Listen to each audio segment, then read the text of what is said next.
मेरी seat hot seat बन गई है। नहीं तो पहले तो सिर्फ गुड़गांव एक सशक्त सीट थी हरियाणा की।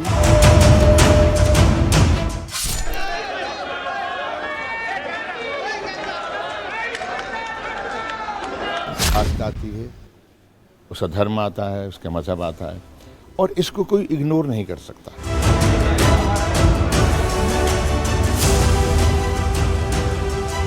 इस हरियाणा की धरती पर आया हूं, ये धर्म युद्ध है, इस बार तो विजय होगी।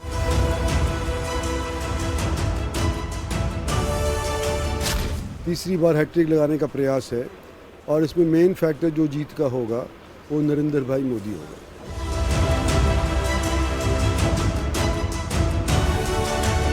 ये नहीं कि हम बस अपने मोहल्ले गली के बारे में सोचेंगे, हम इंडिया के बारे में सोचेंगे।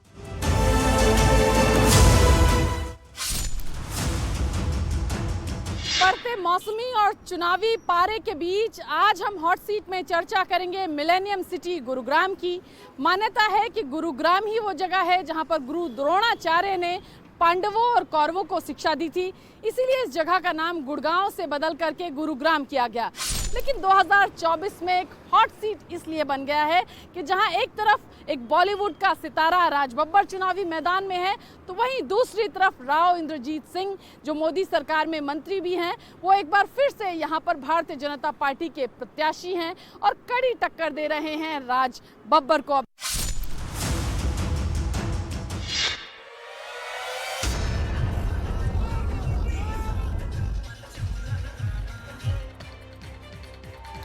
दिल्ली से लगी मिलेनियम सिटी गुरुग्राम में इस बार विपक्ष ने सेलिब्रिटी कार्ड खेलकर इसे हॉट सीट बना दिया है।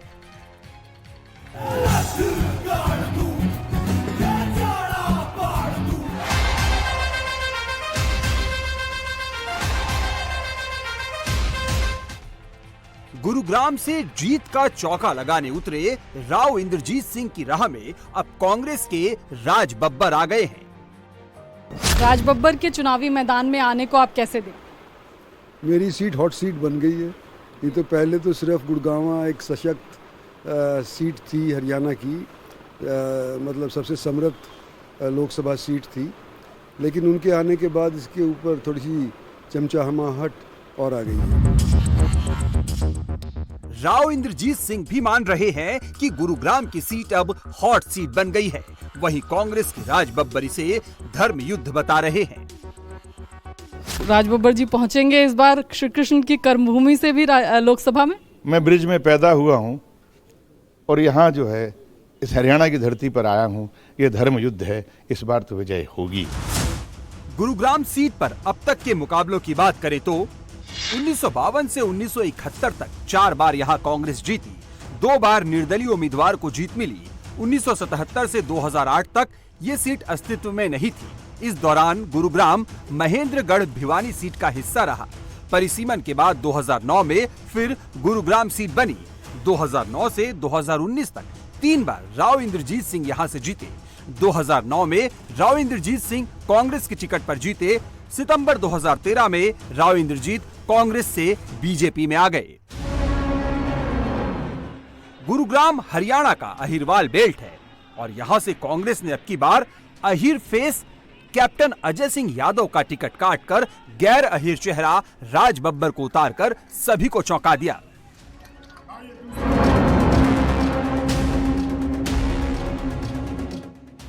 गुरुग्राम में वैसे तो मुकाबला अब राव इंद्रजीत और राज बब्बर के बीच ही है, लेकिन यहां से जेजीपी यानी जननायक जनता पार्टी ने फाजिलपुरिया नाम से लोकप्रिय सिंगर राहुल यादव को मैदान में उतारकर इसे और ग्लैमरस बना दिया है। चुनाव बड़ा है, लड़ाई लंबी है, मैदान चुनौतियों से भरा पड़ा है। मेरे सामने बड़ी बड़ी पार्टियां हैं, दिग्गज नेता है। विश्वास दिलाता हूँ कि डट के पूरे हौसले से ये लड़ाई लड़ूंगा। गुरुग्राम में इंद्रजीत की जीत पक्की करने और राज की राज को कायम करने के लिए बेटियों ने भी कमान संभाल लिया है। राव इंद्रजीत की बेटी आरती राव और राज बब्बर की एक्ट्रेस बेटी जूही बब्बर भी यहाँ कैंपेन कर रही है। बहन के रूप में आपके पास आई हूँ। जैसे कि भाई साहब ने कहा कि कोई जनसभा नहीं है, सब अपने। तो अगर आप अपने हैं तब तो आपको और भी जिम्मेदारी देने आई हूँ कि सिर्फ आपका वोट नहीं चाहिए, आप बनिए पापा के प्रतिनिधि। आप ये रिस्पॉन्सिबिलिटी लीजिए कि आप 10-10, 20-20 और लोगों को टर्न अराउंड कर।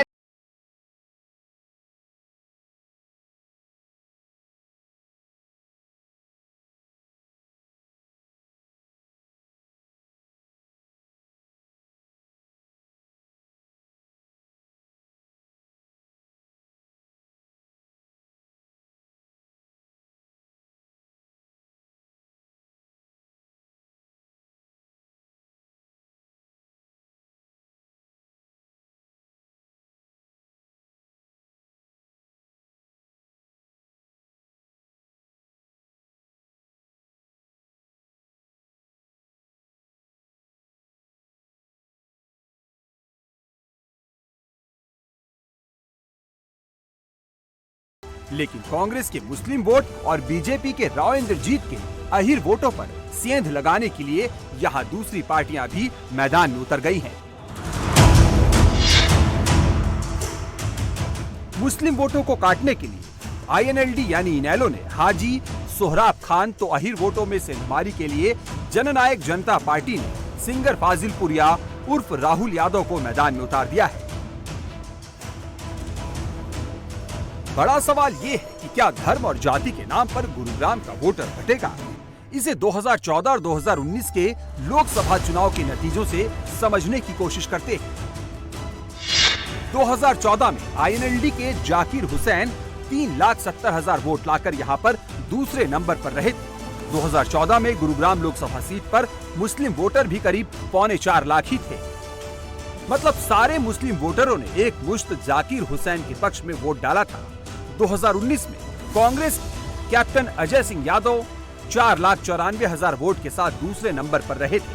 2019 में अजय सिंह यादव भी अहिर वोटों में कुछ हद तक सेंध लगाने में कामयाब रहे थे। गुरुग्राम में विकास के नाम पर वोट मांग रहे राज बब्बर भी ये मान रहे हैं कि कास्ट रिलीजन भी अपनी जगह एक फैक्टर होते हैं। पॉलिटिकल हमारी कोई किसी भी जनप्रतिनिधि को आप क्यों चुनते हैं? जनता चाहती है कि उसके क्षेत्र में उसका काम करे। पहली बात होती है काम करे। दूसरी बात ये होती है कि वो जनता के बीच में उसकी क्या पहचान है। वहाँ उस पहचान में उसकी कास्ट आती है, उसका धर्म आता है, उसका मजहब आता है, और इसको कोई इग्नोर नहीं कर सकता।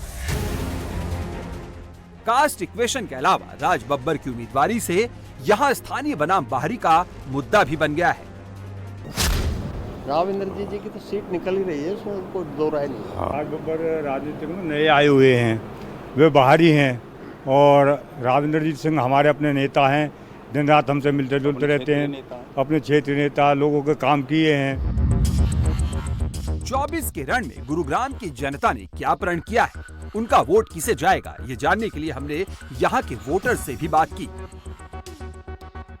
हरियाणा के नूह जिले में हम हैं और नूह जो है ये गुड़गांव जो लोकसभा कॉन्स्टिट्यूएंसी है उसका एक गांव है जहां पर हम हैं। वहां पर महिलाओं से बात करते हैं। क्या लग रहा है चुनाव में महिलाएं किसके साथ हैं? मोदी जी के साथ। क्यों है मोदी जी के साथ? अच्छा काम करा मोदी जी ने। क्या अच्छा काम करा है? पेंशन बनवाई है, खाते में पैसा डलवाए हैं, राशन दे रहा है, सब बार तो राशन दे रहे और पेंशन दे रहे बड़े बूढ़े के लिए, और क्या चाहिए। तो बढ़िया काम कर रहे हैं। क्या लग रहा है इस बार? बिजली ना पानी ना बिजली। क्या लग रहा है इस बार? अच्छा लग रहा है जी, खूब बढ़िया बढ़िया सब काम दे रहे हैं। हाँ मोदी जी की जी। हाँ बुजुर्गों और व्यापारी वर्ग में भी एक बड़ा तबका चुनाव में मोदी के साथ दिख रहा है। पता ना जी, हमने क्या होना है। किसकी हवा ज्यादा तेज लग रही है? तो मोदी जी बता रहे हैं। मोदी की बता रहे हैं। क्यों लेकिन? जी क्यों लग रही है ऐसा? मोदी की क्यों चल रही है हवा? हवा ही है मोदी जी। और मूड क्या लग रहा है, माहौल क्या लग रहा है देश में? हमारा मूड तो अब रिटायर आदमियों का तो गवर्नमेंट के साथ ही है जी। ये तो स्टेट का है, वो तो इलेक्शन तो सेंटर के हो रहे हैं। सेंटर में जो मोदी ने कर दिया कोई नहीं कर सकता। अच्छा, जैसे क्या कर दिया? क्या नहीं करा आप बताओ ना, क्या नहीं करा बताओ आप, क्या बताओ। जो एम्प्लॉयमेंट है उससे इससे ज़्यादा कभी मिली नहीं, कभी मिली इससे ज़्यादा एम्प्लॉयमेंट, तो बताओ। अपनी सड़कें बन रही हैं, क्या क्या नहीं हो रहा मुझे बताओ ना कि ये काम नहीं हो रहा। मेरा नाम यशविंदर है। क्या लग रहा है आपको लोकसभा चुनाव में किसकी बयार बह रही है? बीजेपी। बीजेपी क्यों? लग वही रहा है जो वेव चल रही है। लेकिन पूरे गुरुग्राम में मोदी लहर है या बीजेपी के पक्ष में माहौल है, ऐसा बिल्कुल भी नहीं है, क्योंकि गुरुग्राम लोकसभा सीट में मेवात का भी इलाका है। मेवात की सियासी हवा और यहाँ का तापमान गुरुग्राम के दूसरे इलाकों से बिल्कुल अलग है। गुरुग्राम में हवा किसकी? राज बब्बर साहब की। राज बब्बर साहब की क्यों? क्योंकि मेवात इलाका है। हाँ। यहाँ जहाँ राज बब्बर जहाँ से खड़े हुए सांसद, ये मेवात इलाका है। बीजेपी से थोड़ी नफरत करते हैं। हमारे यहाँ पे तो बराबर है और यहाँ चांस किसके ज्यादा है? ज़्यादा बीजेपी के ज़्यादा है। यहाँ मेवात में जो है कांग्रेस को ज्यादा वोट मिलेंगे। हसन भाई क्या लग रहा है चुनाव में किसकी हवा चल रही है? बीजेपी, कांग्रेस? देखो हमारे यहाँ तो कांग्रेस चल रही है। ये क्यों? क्यों कांग्रेस का आपके यहाँ जोर है? हाँ जोर है, हमारे मेवात में। बीजेपी, कांग्रेस? अरे बेटा हम तो कांग्रेस को चाह रहे हैं। अच्छा। हाँ। क्यों? बच्ची हमारे तनख्वाह बढ़ा लो। अच्छा, क्या करते हैं आप? कुछ क्या करते हैं, मजबूर आदमी में क्या करा। कांग्रेस आएगी तो हो जाएगा। हो जाएगा।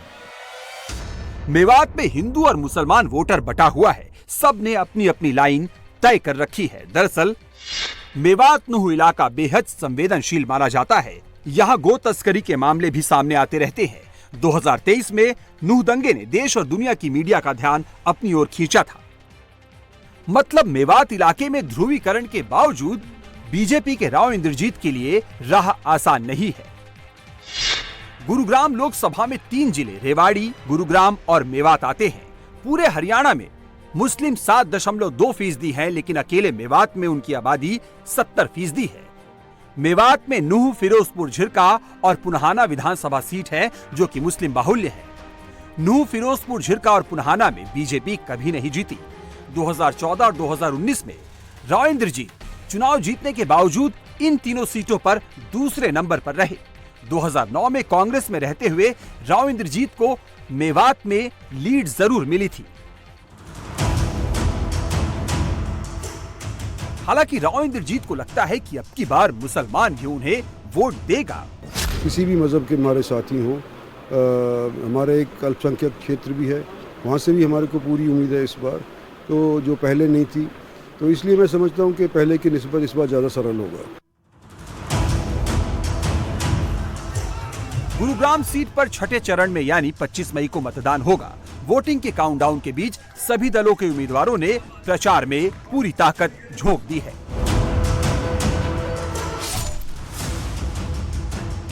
गुरुग्राम लोकसभा से इस बार दोनों प्रत्याशी 5-5 बार सांसद रहे हैं। राव इंद्रजीत सिंह भी 5 बार सांसद रहे लोकसभा से और राज बब्बर भी 3 बार लोकसभा और 2 बार राज्यसभा से सांसद रहे। अब देखना होगा कि 6वीं बार जनता किसको मौका देती है संसद पहुंचने का और किसको मायूस कर देती है।